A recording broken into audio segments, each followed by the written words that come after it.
Students, today we will discuss a new topic about chemistry, acids and bases. Acid, alkali. Let me start. Acids. Acid, a chemical that gives H plus ions in water and forms salt by combining with certain metals. Example, hydrochloric acid, then nitric acid, that is HCl and HNO3. അതായത് acid അഥവാ അമ്ലം ജലത്തിൽ അലിയുമ്പോൾ 7.0 താഴെ pH മൂല്യം പ്രദാനം ചെയ്യുന്ന സംയുക്തങ്ങളാണ് acid.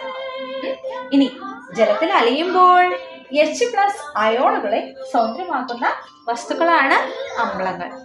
ഏറ്റവും simple ആയിട്ട് പറഞ്ഞു നോക്കിയാൽ എന്താണ്? ജലത്തിൽ അലിയുമ്പോൾ H+ അയോണുകളെ സ്വതന്ത്രമാക്കുന്ന വസ്തുക്കളെയാണ് എന്തെന്ന് പറയുന്നത്? ആസിഡുകൾ അഥവാ അമ്ലങ്ങൾ എന്ന് പറയുന്നത്. ഈ ഭാഗം ശരിക്കും മനസ്സിലായില്ലേ? വളരെ സിമ്പിൾ ആയിട്ടുള്ള ഭാഗമാണ്. അടുത്തത് base. Then base, a molecule is an aqueous solution that can accept protons or donate electrons. Examples, NaOH, then KOH, that is sodium hydroxide and potassium hydroxide. ഇനി base, ആൽക്കലി അഥവാ base എന്നൊക്കെ പറഞ്ഞു നോക്കാം. ഒരു തന്മാത്ര ജലീയമാകുന്നു എന്ന് വെച്ച് കഴിഞ്ഞാൽ അത് പരിപൂർണമായി ജലം ചേർന്നിട്ടുള്ള സൊല്യൂഷൻ ആണ്. അതായത് വെള്ളമാണ് കൂടുതൽ, ജലമാണ് കൂടുതൽ ആ സൊല്യൂഷനിൽ കൂടുതൽ അടങ്ങിയിരിക്കുന്നത്. അങ്ങനെയുള്ള അത്തരം സൊല്യൂഷനുകൾ, ലയനുകൾ, അതില് പ്രോട്ടോണുകളെ ഇവയിലുള്ള തന്മാത്രകൾ സ്വീകരിക്കുകയോ അതല്ലെങ്കിൽ ഇലക്ട്രോണുകളെ കൊടുക്കുകയോ ഒക്കെ ചെയ്യുന്നു. അങ്ങനെയുള്ള ആ സൊല്യൂഷനുകളാണ് എന്ത്? ആൽക്കലികൾ അല്ലെങ്കിൽ ബേസുകൾ എന്ന് പറയുന്നത്. ഉദാഹരണങ്ങൾ നമുക്ക് പറഞ്ഞതുപോലെ എന്താണ്? സോഡിയം ഹൈഡ്രോക്സൈഡ്, പിന്നെ പൊട്ടാസ്യം ഹൈഡ്രോക്സൈഡ്. വളരെ സിമ്പിൾ ആയിട്ട് മനസ്സിലായില്ലേ? ഇനി ആസിഡിക്, അതായത് ആസിഡ്സ്. എക്സാമ്പിൾസ്, ആസിഡുകൾ അഥവാ അമ്ലങ്ങൾ. അവയ്ക്ക് ഉദാഹരണങ്ങൾ stomach acid, HCl. Stomach acid we can see in our human bodies. എന്താണ്? ഡൈജഷൻ, ഇങ്ങനെയൊക്കെയുള്ള ഒത്തിരി കാര്യങ്ങളൊക്കെ നടക്കാൻ വേണ്ടിയിട്ട് എന്താണ്? Hydrochloric acid. അത് എന്താണ്? വയറ്റിലുള്ള ആസിഡുകൾ ഇല്ലേ? നമ്മുടെ ശരീരത്തിനുള്ളിൽ പുറത്തേക്കും ആസിഡുകളൊക്കെ ഉണ്ട്. അപ്പോൾ ഇതൊക്കെ യൂസ് ചെയ്തിട്ടാണ് ഡൈജഷൻ, പിന്നെ എന്താണ് റെസ്പിറേഷൻ, ഇങ്ങനെയൊക്കെയുള്ള ഒത്തിരി പ്രോസസ്സുകൾ നമ്മുടെ ഹ്യൂമൻ ബോഡിയിൽ നടക്കുന്നത്. അപ്പോൾ അതൊരു എക്സാമ്പിൾ നമ്മുടെ ഹ്യൂമൻ ബോഡിയിൽ തന്നെ പറയാം. Next one, lactic acid.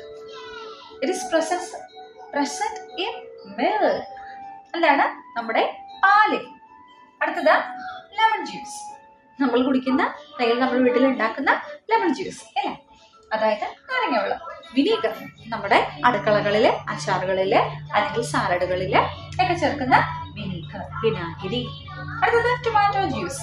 ഇത് നമ്മൾ ജ്യൂസായിട്ട് കുടിക്കും, അല്ലെങ്കിൽ എന്താണ് ഫേസ് മാസ്കുകളായിട്ടൊക്കെ യൂസ് ചെയ്യും, അതല്ലെങ്കിൽ നമ്മൾ കറികളിൽ ഇല്ലേ, നമ്മുടെ അടുക്കളകളിൽ, നമ്മുടെ പാചകങ്ങളിലെ കറികളിൽ ചേർക്കുന്ന ടൊമാറ്റോ ജ്യൂസ്. ഇതൊക്കെ എന്താണ്? ആസിഡിക് ആണ്. അപ്പം നമുക്ക് പെട്ടെന്ന് ഇതിൽ നിന്ന് കുറച്ച് കാര്യങ്ങൾ മനസ്സിലാക്കാൻ പറ്റുള്ളൂ. എന്താണ്? ആസിഡുകൾക്ക് ഒരു അമ്ല സ്വഭാവമുണ്ട്. അമ്ലം എന്ന് വെച്ചാൽ എന്താണ്? ഒരു രുചിയുടെ ഒരു സ്വഭാവം ഉണ്ട്. ഇനി ആസ്കോർബിക് ആസിഡ്, പേര് നന്നായിട്ട് ശ്രദ്ധിക്കണം. എന്താണ് ആസ്കോർബിക് ആസിഡ്? എന്താണ് അത്? It is present A citrus fruit. Citrus എന്ന് വെച്ചാൽ എന്താണ്?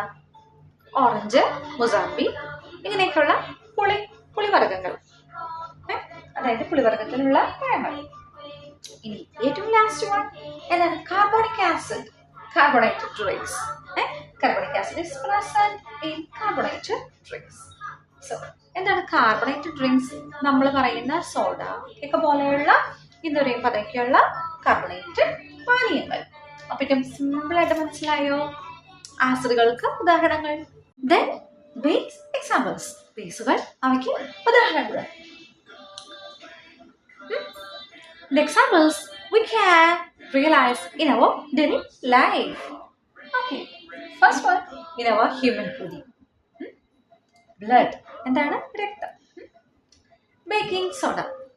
Baking soda is we can use in our kitchens.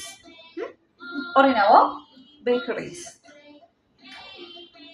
അപ്പോൾ ബേക്കിംഗ് സോഡ വീടുകളിൽ നമ്മൾ എന്താണ് ബേക്കിംഗ് സോഡ ഉപയോഗിച്ചുകൊണ്ട് ഉണ്ടാക്കുന്നത് അപ്പം ഒക്കെ അല്ലേ. വീടുകളിലാണെങ്കിൽ കേക്കുകളൊക്കെ ഉണ്ടാക്കുന്നവർ ഇതുപോലെ ബേക്കറി പ്രൊഡക്ട്സിൽ മിക്കവാറും എല്ലാം ബേക്കിംഗ് സോഡ കൂടുതലായിട്ട് ഉപയോഗിക്കുന്നുണ്ട്. അപ്പോൾ ഏറ്റവും ഓർത്ത് വയ്ക്കാവുന്ന എക്സാമ്പിളാണ് ബേക്കിംഗ് സോഡ. അതുപോലെ ബ്ലഡ്. ഇനി അടുത്തത് ആൻറ്റാസിഡ്സ്. ആൻറ്റാസിഡുകൾ എന്തൊക്കെയാണ്? നമ്മൾ കൂടുതൽ ഗ്യാസ് ട്രബിൾസ്, നെഞ്ചെരിച്ചിൽ അവയ്ക്കൊക്കെ ഉപയോഗിക്കുന്ന മരുന്നുകൾ ബേസുകളാണുള്ളത്. അടുത്തത് സോപ്പ്. നമ്മുടെ സോപ്പുകൾ, ബ്ലീച്ച് ഇല്ലേ, നമ്മുടെ ക്ലീനിങ് ഏജൻസികളിൽ ഉള്ള സാധനങ്ങൾ, ബ്ലീച്ച്. അടുത്തത് ammonia solution, ammonia lining. Okay. The last topic is acids and bases comparison study. ആസിഡുകൾ ബേസുകൾ അവയുടെ താരതമ്യ പഠനം. So we can move the comparison for acids. First one, it is taste. Sour. It conducts electricity. The pH is less than 7. Then it turns blue litmus paper into red. ആസിഡുകൾ ഇവയ്ക്ക് ചവർപ്പ്, പുളി ഒക്കെയാണ് രുചികൾ. അടുത്തത് ഇനി ഇതിന് വൈദ്യുത ചാലകതയുണ്ട്. pH മൂല്യം എന്ന് പറയുന്നത് 7 കുറവാണ്. നീല litmus പേപ്പറിനെ ചുവപ്പാക്കുന്നു. The last one is acids and bases comparison study. Then we move bases. So the comparison study of bases. It is bitter or soapy. It feels slippery. It dissolves fat oils. The pH is greater than 7. Then turn red litmus paper into blue. അതായത് ആൽക്കലികൾ ബേസുകൾ ഇവയുടെ രുചി കയ്പാണ് രുചി. അടുത്തത് ഇനെന്താണ്? വഴുവഴുപ്പുണ്ട്, അതായത് തെന്നലുണ്ട്, പിന്നെ കൊഴുപ്പിലും എണ്ണയിലൊക്കെ ലയിക്കുന്നു. ഇനി pH മൂല്യം എന്ന് പറയുന്നത് എന്താണ്? 7 കൂടുതലാണ്. ചുവപ്പ് ലിറ്റ്മസ് പേപ്പറിനെ നീലയാക്കുന്നു. അപ്പൊ ഈ ഭാഗം നന്നായി പഠിച്ച് കഴിഞ്ഞില്ല എല്ലാവരും?